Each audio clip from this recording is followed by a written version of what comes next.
Hi, welcome to Live Oak Online for this week. This summer we're spending the summer in the Psalms together. We're doing that as a church. We're doing it on Sundays here. We're doing it in the reading plan. Maybe you're doing it some other different ways. But this Sunday, we're not doing the summer in the Psalms together in here. And let me tell you why. This is an online service only. It's a holiday weekend. It's July 4th weekend. A lot of people are traveling. But for us, we're thinking of this as a Sabbath Sunday to spend some time and rest, to pause. We're giving a gift to our staff of pushing pause and shutting down the office for a few days. They don't have to use personal vacation days. We're just saying we're all going to pause together. Our staff are focusing on trying to be healthy this summer. And we want to help our staff, our volunteers, and you just push pause and have a Sabbath Sunday. We're still doing this together online and spending the summer in the Psalms.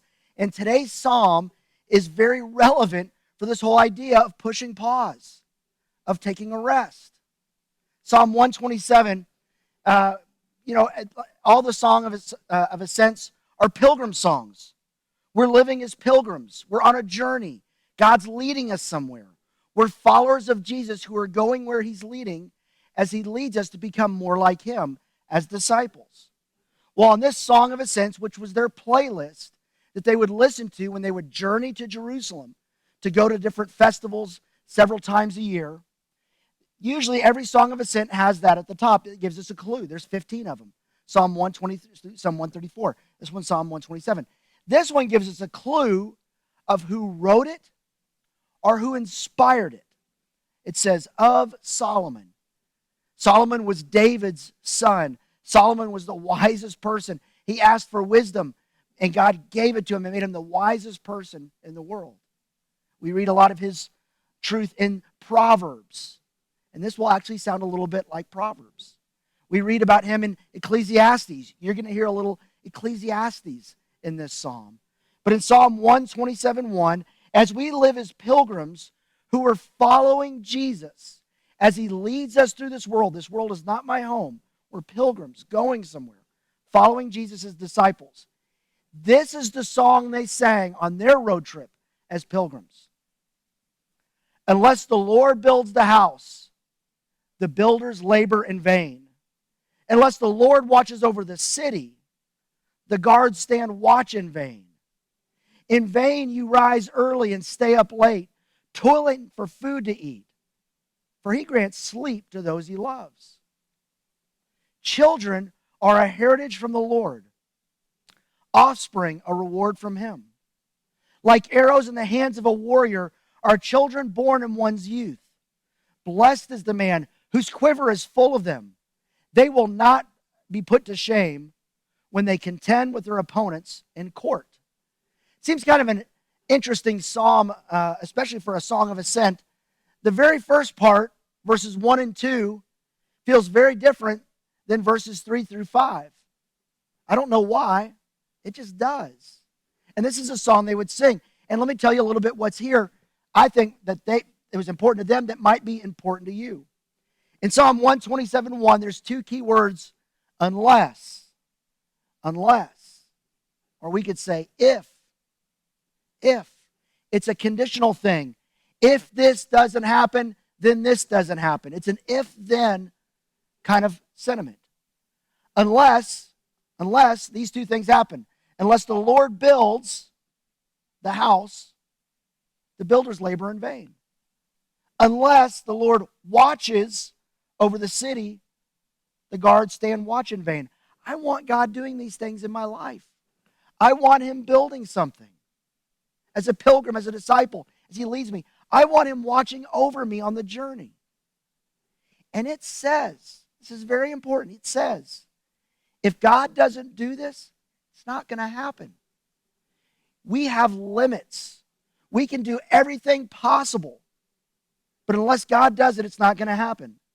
Labor, work without the Lord is useless.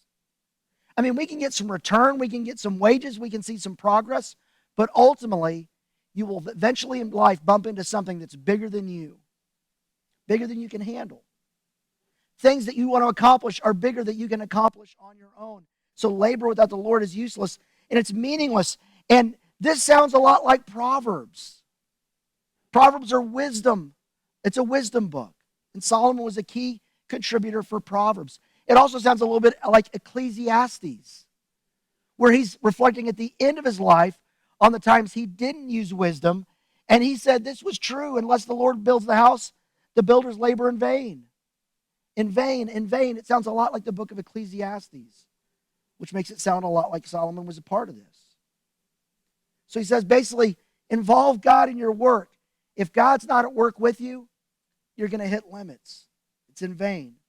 It won't matter. Then verse 2, it says this, again, in vain. Now he's talking about, instead of work habits, it's almost like self-care habits. In vain you rise early and stay up late. That's the working hard part. Looking for food to eat. It's kind of the self-care part. In vain. A lot of what we do in our work and in our world, in our personal life, in our relationships, we're working hard. But eventually, it's bigger than we can do on our own. And we wear ourselves out. It says here, for he grants sleep to those he loves. God gives us this gift of rest. See, the truth is, work is part of the equation of life. And that's not a punishment because of what happened in the Garden of Eden with the fall. Adam was working before sin entered the picture. As a matter of fact, in Ecclesiastes 3:13, Solomon says this. He says that each of them may eat and drink and find satisfaction in all their toil, in all their work. This is a gift from God. When you work hard and accomplish something and you feel good about it, that's a gift from God. He made you to be a contributor to the world. That's true.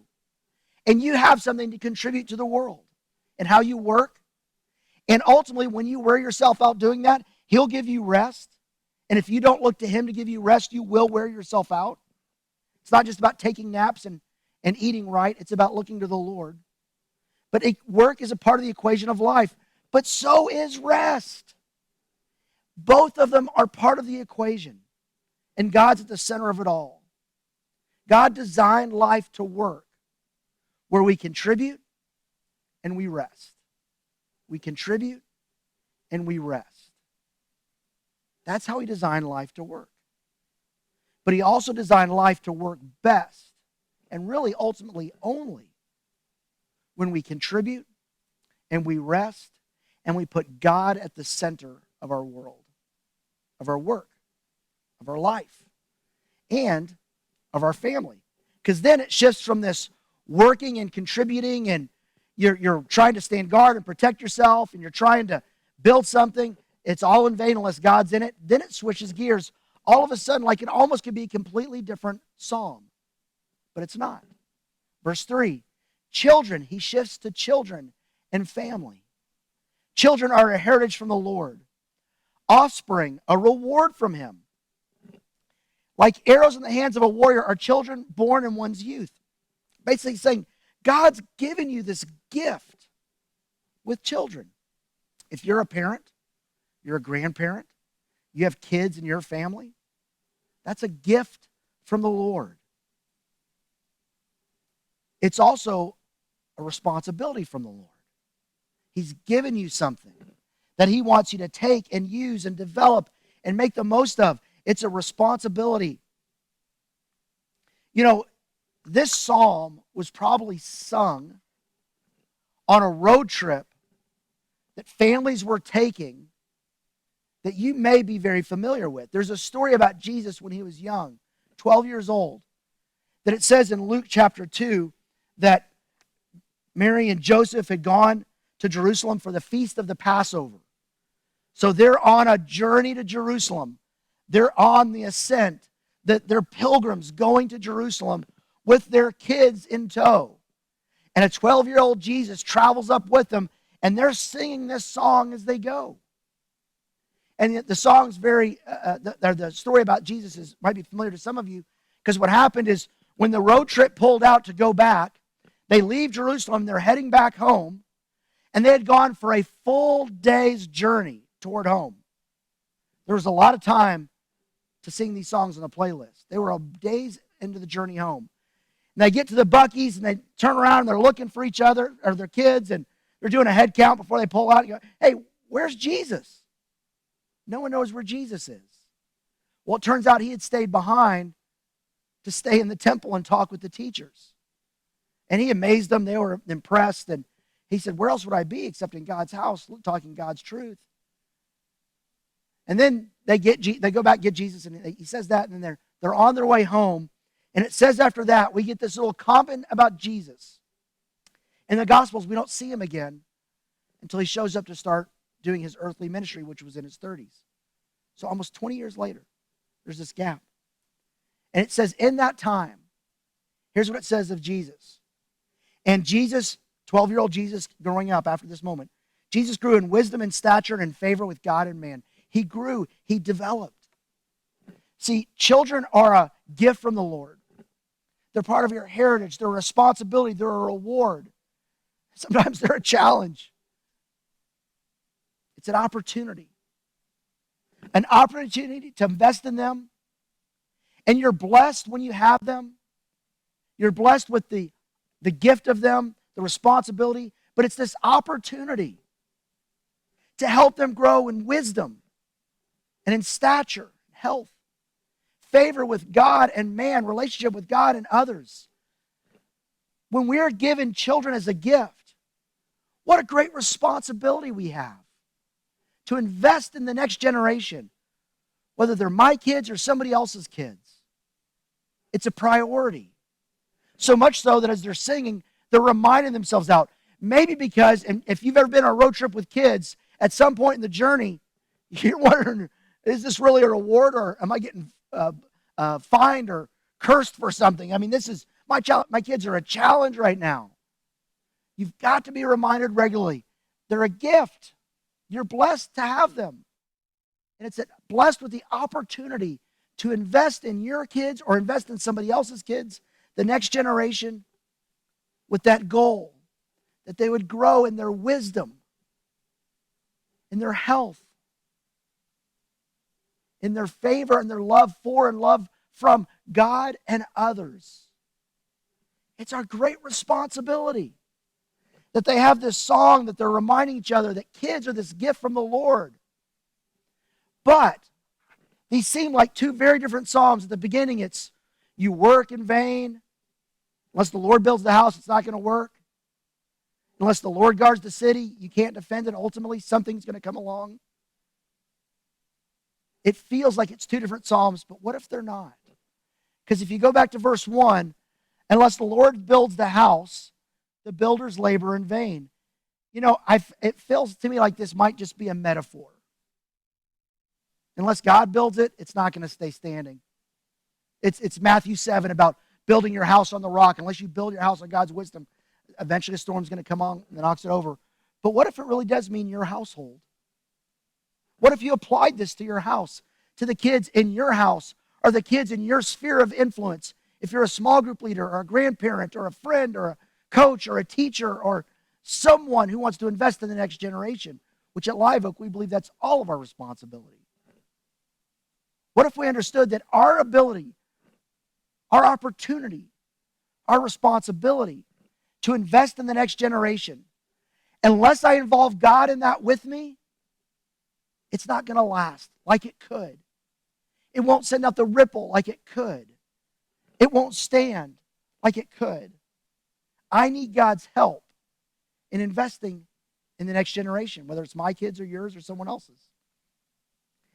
And man, we fear for our kids. We want to watch over them, protect them from different influences and things that can get in their mind, or things that can get in the schools, or things that can get in their life. And we're worried about that. But ultimately, if we stand watch and don't involve God in that, we have limits to what we can do. This psalm is saying, invite God into your work. Whatever you're working on, whatever you're working toward, invite God into your world. Invite God into everything. Because unless He's in it, eventually something will come that could knock it down. We need the Lord. And we need to play that song on our playlist as we are pilgrims in this world, because we will find things that remind us of this. But sometimes when they remind us of that, they don't always drive us back to him, to putting God at the center of our world. And this is true for an individual. It's true for a family. It's true for a church. It's true for a nation. It's true for our world. Ultimately, unless we put God involved, get God involved, put him in charge, it's in vain. We're working hard, but it won't last. The other thing is this. Don't just think about inviting God into your world. Henry Blackaby, who wrote a book called Experiencing God, a study, a Bible study. It was really, really good. It was very influential in this church in the early days. And basically he said this: find out where God is working and join him. What if you flipped it? What if instead of just saying, hey, I want to invite God into what I'm doing, I'm going to invite God into what I'm doing. What if you said, I want to figure out what God's doing and get to work there? Because here's the thing, we know that if what God's working on is blessed, well, get involved with what he's doing. You already know it's blessed. You already know he's at work there. So join him and involve him to help you work and build and watch over things with his help, toward his end, with his leadership. Find out where God's working and join him. This is a psalm that says if God's not in it, it won't last. That is true for every area of your life. And you will see progress and tend to think that's not true. But it's kind of like building a sandcastle on the beach. You build it, it looks great, and then the wave comes in and washes it out, and all progress is lost. You've been working on your laptop, and you've been working diligently. You forget to save the paper, and you lose the document. Like we have examples all the time of we make progress, you just get the house clean, and then the kids come home. Like there's examples of this all the time. But we fight this principle. Unless God builds it, it's in vain. He's not just an add-on. He's the builder. He's the one that watches over it. God's in charge. There is a God. It's not me. And I need his help. And he invites me into what he's doing. That's the big deal. If God's not in it, it won't last. Involve God. Get involved with what God's doing. And then here's this great promise. Accept God's gift of rest.